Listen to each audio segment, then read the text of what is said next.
Assalamualaikum warahmatullahi wabarakatuh. Alhamdulillahirrabbilalamin. Wassalatu wassalamu ala Sayyidina Muhammadin khatamin nabiyyin wa ala alihi wa sahbihi ajma'in wa ba'du. Alhamdulillah, syukur kehadirat Allah SWT kerana dengan izin dan lapang-kurnianya maka kita dapat bersama-sama dalam majlis ilmu. Selawat dan salam ke atas junjungan besar Rasulullah sallallahu alaihi wasallam. Pada hari ini saya akan baca kitab tentang macam mana apa yang perlu kita buat sebelum kita melakukan sembahyang berjemaah. Sebelum tu saya akan bacakan hadis dulu, apakah yang perlu kita lakukan apabila kita mahu mengerjakan sembahyang secara berjemaah. Qala Rasulullah sallallahu alaihi wasallam, "Innama ju'ilal imam liyutamma bihi fala takhtalifu alaihi fa idza kabbara fakabbiru wa idza raka'a farka'u wa idza sajada fasjudu." Artinya, sesungguhnya dijadikan imam itu supaya diikuti makmum. Oleh itu janganlah kamu menyalahinya. Jika ia bertakbir, hendaklah kamu ikut bertakbir. Apabila ia rukuk, hendaklah kamu ikut rukuk. Dan apabila ia sujud, hendaklah kamu ikut sujud. Dan seterusnya sabda Nabi SAW lagi, "La tastabiquni birruku'i wala bisujud, wala bilqiyam, wala bilinsirafi, fa inni arakum min amami wa min khalfi." Janganlah kamu mendahuluiku dengan rukuk, tidak pula dengan sujud, tidak pula dengan bangkit berdiri, dan tidak pula dengan keluar dari sembahyang. Kerana aku dapat melihat kamu dari hadapan dan belakangku. Seterusnya sabda Nabi SAW, "Amma yakhshal ladzi yarfa'u ra'sahu qabla al-imam an yuhawwilallahu ra'sahu ra'sa himar aw yaj'alallah suratahu surata himar." Adakah tidak orang-orang yang mengangkatkan kepalanya mendahului imam itu merasa takut bahawa Allah akan mengubahkan kepalanya menjadi kepala himar atau menjadikan seperti rupa kaldai? Hadis-hadis tersebut cukup jelas mengharamkan perbuatan mendahului imam pada gerak rukuk, sujud dan sebagainya dari rukun-rukun solat. Hukum haram itu telah diterangkan oleh ulama-ulama. Maksud Allah akan mengubah kepalanya menjadi kepala kaldai ialah Allah menjadikan kepalanya seperti kepala kaldai dan mengekalkan badannya seperti badan manusia. Yang pertama tadi, yang hadis yang ketiga tadi dia kata Allah akan tukar kepala dia kepada kepala himar. Kepala himar.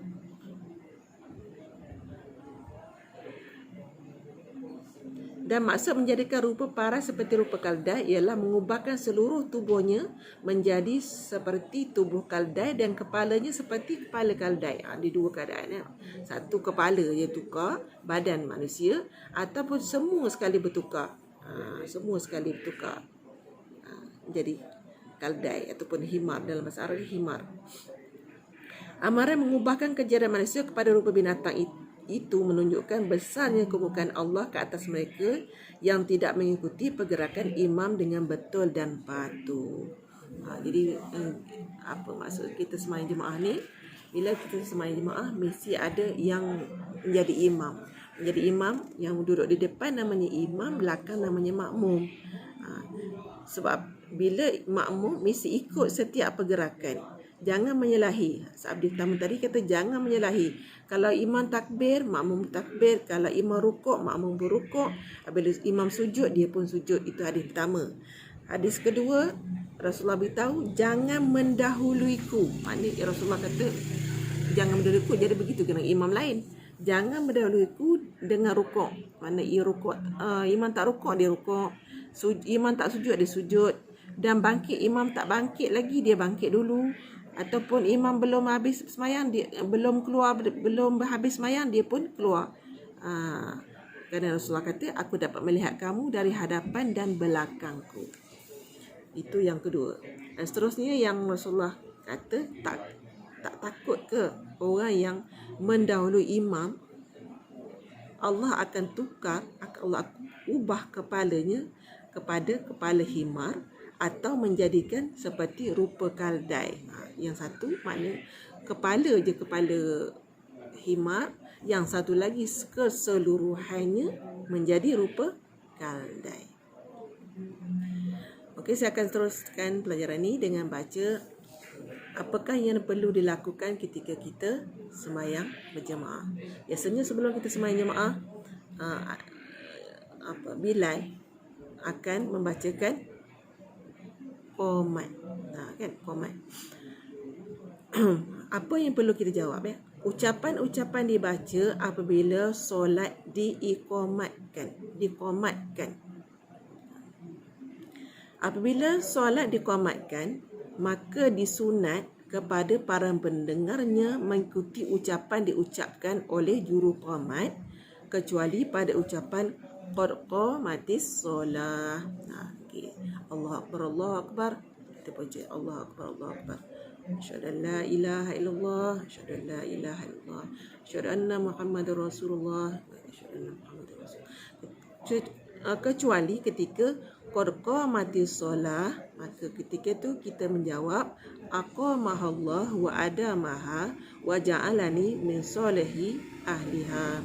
Artinya, semoga Allah tegak dan kekalkan solat itu dan menjadikanku sebaik-baik ahli solat.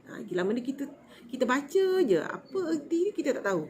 Jadi erti dia, semoga kita minta dengan Allah, semoga Allah kekalkan sembahyang kita dalam keadaan tegak dan menjadikan kita sebaik-baik ahli solat. Kita belum sembahyang lagi, kita minta dengan Allah. Masalah kita ni kan, kita sembahyang macam-macam. Kadang-kadang mungkin kita tak berdoa betul-betul minta kepada Allah supaya kita menjadi ahli solat. Kita cuma baru nak mendirikan solat, kita tak jadi lagi ahli solat. Jadi bacaan doa aqamahallah wa adamaha ni kita minta Allah jadikan kita ahli solat supaya kita kekal tegak dalam mendirikan solat. Bacaan dia aqamahallah wa adamaha. Yang biasa kita baca. Elok tambah lagi wa ja'alani min solihi ahliha. Okey, seterusnya apa yang perlu kita buat lagi? Kewajipan yang kena dibuat apabila solat Jumaat diqomatkan. Ini orang lelaki ya. Orang lelaki lah sembahyang Jumaat ni. Apa perlu dibuat? Apabila solat Jumaat diqomatkan, maka hendaklah para makmum tumpukan perhatian mereka kepada menjawab qomat dan janganlah tumpukan kepada bacaan-bacaan doa seperti dilakukan oleh setengah-setengah orang jahil. Ini saya baca kitab ya. Dia kata seperti yang dilakukan oleh setengah-setengah orang jahil. Kerana apa? Perbuatannya sedemikian tidak tepat dengan as-sunnah. As-sunnah tu dengan apa yang digariskan oleh Rasulullah. Rasulullah kata, kalau dah orang qomat, maka tak payahlah kita baca orang lain. Kita tumpukan dengar sambut bacaan qomat. Adapun tempat dan masa berdoa yang sebenarnya ialah selepas selesai qomat dan sewaktu dibetulkan shaf. Dia sebelum sembahyang,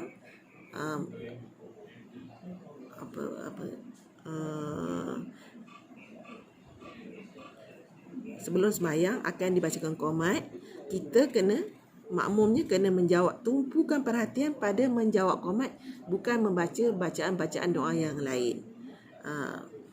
Dan juga bacaan doa itu dibuatnya selepas selesai qomat dan sewaktu dibetulkan shaf. Betulkan shaf. Shaf ni shaf sembahyang. Bila kita sembahyang jemaah, kita kena betulkan shaf, rapatkan shaf. Imam akan baca sawu sufufakum fa inna taswatas sufuf min iqamati solah. Betul, rapatkan shaf. Itulah yang sebaik-baiknya. Jadi kalau kita buat lain, bermakna kita masuk dalam golongan orang yang jahil. Kemudian seterusnya, bila kita qomat ni, bila masa kita nak berdiri ya? Sebelum qomat ke, sedang qomat ke, selepas qomat ke? Okey, saya baca. Para makmum yang duduk jangan bangkit berdiri sehingga selesai qomat. Bermakna makmum ni semua kena duduk. Jangan bangkit berdiri sehingga selesai qomat. Dan menurut setengah ulama, mereka boleh bangkit berdiri sewaktu juru qomat itu mengucapkan qad qamatis solah. Setengah ulama pula berpendapat, ni ada cara umumnya dia kata kita bangkit, makmum bangkit ketika bila mengucapkan qad qamatis solah. Tapi ulama pula ada yang mengeluarkan pendapat masing-masing. Ada yang dia kata jika makmum itu seorang muda yang kuat dan gagah bangkit, hendaklah ia bangkit berdiri selepas selesai qomat. Makna dah habis semua qomat semua, qamatis solah tu qamatis solah, Allahu akbar, la ilaha illallah. Masa tu baru dia boleh bangkit. Dia boleh bangkit kalau dia orang muda. Macam mana pula jika makmum itu seorang yang tua yang lambat bangkit? Seorang tua yang lambat bangkit, ketika mana dia kena bangkit, kena berdiri? Bolehlah ia berdiri ketika juru qomat berkata qad qamatis solah.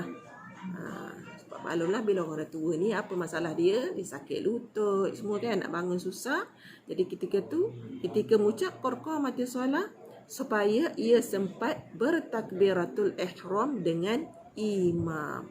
Sempat dia bertakbiratul dengan imam. Ni orang yang tua yang ada masalah lutut, ada masalah pinggang semua nak bangun, dia bangun sesuai bangun ketika baca qad qamatis solah. Kalau orang muda mana habis qomat dia boleh bingkas dengan cergas. Itu baca itu yang sebab apa? Sebab apa yang begitu? Supaya ia sempat membaca bertakbiratul ihram dengan imam. Nanti kita akan jumpa terus pelajaran nanti ke depan nanti kita akan jumpa kenapa dia penting sangat. Apa salahnya kita baca lambat sikit, imam dah takbir kita baru nak bangun, tak cantik. Jadi kita akan jumpa kenapa takbiratul ihram ni sangat penting bersama-sama imam. Makmum dapat ikut bersama imam. Pahalanya sangat berlainan antara satu makmum dengan makmum lain kalau tak dapat mengikut bertakbiratul ihram berserta dengan imam. Saya rasa cukup untuk setakat ni dulu untuk hari ni. Mudah-mudahan Allah izinkan lagi saya teruskan pelajaran sebab banyak sangat, terlalu banyak tentang persoalan tentang sembahyang jemaah, tentang sembahyang berjemaah. Mudah-mudahan kita dapat melaksanakan perintah Allah dengan betul, dengan ilmu yang jelas, dapat kita beramal dengan sebaik-baiknya. Sekian, wallahu alam, yang mana baik itu datang pada Allah, tak baik itu kelemahan saya. Assalamualaikum warahmatullahi wabarakatuh.